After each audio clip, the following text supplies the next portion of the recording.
Hi! Hello! Welcome back to Haima Telugu vlogger. అందరూ ఎలా ఉన్నారు? నేనైతే చాలా బాగున్నాను. మీరు ఎలా ఉన్నారో కూడా నాకు కామెంట్ బాక్స్‌లో తెలియజేయండి. అండ్ ఇక్కడైతే ఇంకా మేము ఎగ్జిబిషన్‌కొచ్చాము. ఈ ఎగ్జిబిషన్ వచ్చేసి అనంతపురంకి రీసెంట్‌గా వచ్చింది. Under water tunnel exhibition. Evening time వచ్చామన్నమాట. మార్నింగ్ టైం ఓపెన్‌లో ఉండదనుకుంటా. ఈవినింగ్ 4 నుంచి 9 వరకు ఓపెన్‌లో ఉంటుంది. మార్నింగ్ కూడా మాకు రావడానికి కూడా కుదరదు. ఎందుకంటే రాముకు ఆఫీస్ ఉంటుంది కాబట్టి ఈవినింగ్ టైం అయితే కొంచెం ఫ్రీగా ఉంటాము. అందుకే పిల్లల్ని ఇద్దరిని తీసుకొని ఈవినింగ్ వచ్చామన్నమాట.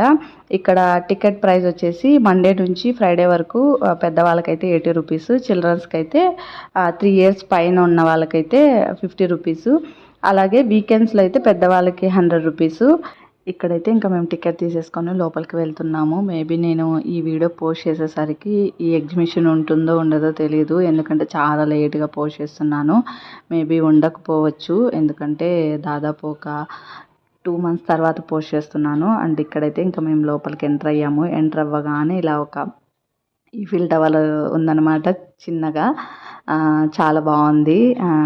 అంటే మనం అంత దూరం వెళ్ళి ఈఫిల్ టవర్ చూడలేం కదా, జస్ట్ ఇక్కడే చూసేయచ్చు. వెనకాల బ్యాక్గ్రౌండ్ ఒక సిటీలో ఉంటే ఎలా ఉంటుందో అలా ఉందన్నమాట. అక్కడ కొన్ని పిక్స్ తీసుకున్నాము. ఆ తర్వాత నెక్స్ట్ వచ్చేసి ఇంకా ఫిష్ అక్వేరియం లాగా ఉన్నాయి. అంటే మొత్తం వాటర్ టెనల్లో మొత్తం చాలా డిఫరెంట్ టైప్స్ ఆఫ్ ఫిష్ ఉన్నాయన్నమాట. దాన్ని క్లియర్గా అది ఏ టైపు ఫిష్ ఏంటి అని ప్రతి ఒక్కటి క్లియర్గా మెన్షన్ చేస్తున్నారు. చూస్తున్నారు కదా, ఇలా అక్వేరియంస్లో ఫిషెస్ అన్నీ పెట్టారనమాట. చాలా రకాలు ఉన్నాయి. కన్నయ్య అయితే చాలా ఎంజాయ్ చేశాడు అసలు దానిని చూస్తూ. చిటితలకి ఇంకా తెలియదు కదా, చిన్న ఏజ్ కాబట్టి తనకేం తెలియదు. కొంచెం సేపు ఉన్న తర్వాత పడుకునేసింది తను. ఇది చూడడానికే చాలా టైం పట్టింది. ఎందుకంటే చాలా పెద్దగా ఉంది. ఆల్మోస్ట్ ఎక్కువ టైం మనకి ఇక్కడే అయిపోతుంది ఫిషెస్ చూడడానికి. బంగారా అవునా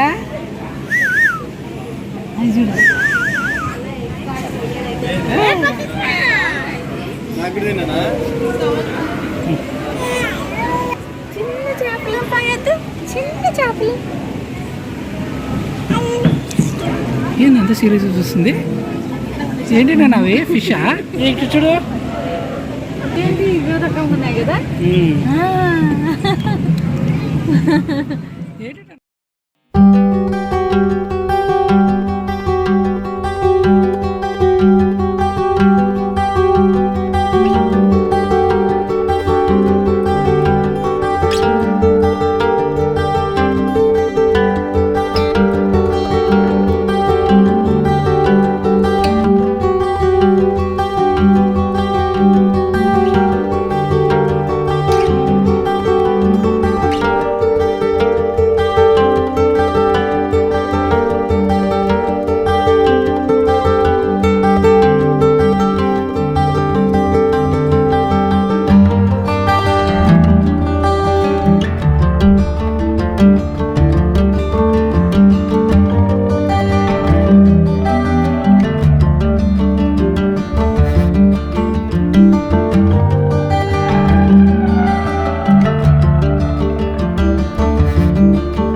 ఫిష్ అండర్ వాటర్ టెనల్ చూసుకున్న తర్వాత నెక్స్ట్ ఇంకా ఆర్టిఫిషియల్ అనిమల్స్ దగ్గరికి అయితే వచ్చాము. నేను జస్ట్ ఆర్టిఫిషియల్ అనిమల్స్ అని చెప్తున్నాను కానీ రియల్గా చూస్తే ఇవి ఆర్టిఫిషియల్ లాగా అనిపించలేదు, రియల్గా అనిమల్స్ ఉన్నట్టే అనిపించింది. అండ్ ఇంకోటి ఏంటంటే రియల్గా ఇవి అడవిలో ఉన్నట్టే క్రియేట్ చేశారనమాట.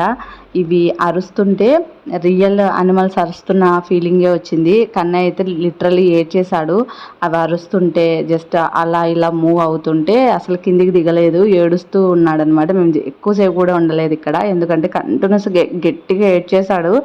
ఇంకా చకచకా ఇవి చూసేసుకొని ఇంకా నెక్స్ట్ వెళ్ళిపోయాం ముందుకి.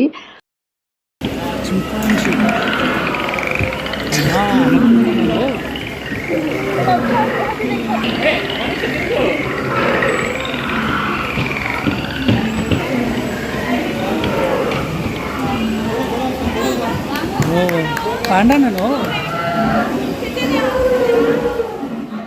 నెక్స్ట్ వచ్చేసి షాపింగ్ సెక్షన్ అనమాట. ఇక్కడ నేను జస్ట్ కొన్ని తీసుకున్నాను, చిట్టి తల్లికి అలాగే నాకి క్లిప్స్ అంట, రబ్బర్ బ్యాండ్స్ అంట, ఇలా అనమాట. కొన్ని తీసుకున్నాను, ఎక్కువ ఏం షాపింగ్ చేయలేదు, జస్ట్ కొన్ని మాత్రమే తీసుకున్నాను. ఇవి తొందరగానే చూసేసామన్నమాట, ఎందుకంటే నాకు అంత షాపింగ్ చేయాలి అన్న ఫీలింగ్ అయితే లేదనిపించింది ఎందుకో. అండ్ ఇక్కడైతే ఇంకా నెక్స్ట్ గేమ్ సెక్షన్స్ అనమాట. జస్ట్ అలా నేను ఒకటి ట్రై చేస్తున్నాను ఫన్కి అనమాట. ఇందులో 7 బాల్స్ వస్తాయి. 7 బాల్స్ ఇక్కడ చూస్తున్నారు కదా, అలా వేయాలన్నమాట. అక్కడ కొన్ని నెంబర్స్ ఉన్నాయి. ఈ వేసిన బాల్స్ అన్నీ ఏ నెంబర్లో పడతాయో అవన్నీ కౌంట్ చేసిన తర్వాత అక్కడ వాళ్ళు రాసిన నెంబర్ వస్తే మనకు ఒక గిఫ్ట్ అనమాట. ఇలా మొత్తం 7 బాల్స్ వేసిన తర్వాత నాకైతే ఒక చిన్న గిఫ్ట్ అయితే వచ్చింది. కొంతమందికి అసలు ఏ నెంబరు రాలేదు. ఆల్మోస్ట్ 7-8 మెంబర్స్ ట్రై చేసిన తర్వాత నేను ట్రై చేశాను. నాకు జస్ట్ ఒక చిన్న గిఫ్ట్, అదేంటంటే దువ్వెన వచ్చింది. పోనీ ట్రై చేసినందుకు అట్లీస్ట్ ఏమీ రాకుండా ఉండే వాళ్ళతో పోలిస్తే నాకు కొంచెం ఎక్కడో కొంచెం లక్ ఉందనిపించింది అనమాట. ఇంకా లాస్ట్ వచ్చేసి ఫుడ్ సెక్షను, అలాగే ఇంకా చిన్నపిల్లలు ఎక్కడానికి రైడ్స్ కూడా ఉన్నాయి. మేమైతే జస్ట్ అలా పానీపూరి తినేసి ఆ తర్వాత ఇంకా రైడ్స్ దగ్గరికి అయితే వచ్చేసాము. మేమైతే ఏది ఎక్కలేదు, ఎందుకంటే రాము ఎక్కాలనుకున్నా నేను ఇద్దరిని పట్టుకోవాలి, లేదా నేను ఎక్కాలనుకున్నా చిట్టి తల్లిని కన్నయ్యని పట్టుకోవాలి. పోనీ కన్నయ్యని ఒక్కరిని ఎక్కిద్దాం అనుకుంటే చాలా చిన్నవాడు, ఒకడే కూర్చొని పట్టుకోలేడు, భయపడతాడు. అందుకే ఏమీ ఎక్కలేదు, జస్ట్ అలా చూసుకుంటూ ఎంజాయ్ చేసామన్నమాట. అంతేనండి, ఈ వ్లాగ్ని అయితే ఇక్కడితో ఎండ్ చేస్తున్నాను. ఐ హోప్ ఈ వీడియో మీకు నచ్చిందని అనుకుంటున్నాను. నచ్చితే షేర్ చేయండి, లైక్ చేయండి, కామెంట్ చేయండి. అలాగే ఈ వీడియో ఎవరైనా ఫస్ట్ టైం నా ఛానల్ని చూస్తూ ఉంటే ప్లీజ్ సబ్స్క్రైబ్ చేసుకోండి. ఈ వీడియో చివరి వరకు చూసినందుకు థ్యాంక్ యూ సో మచ్.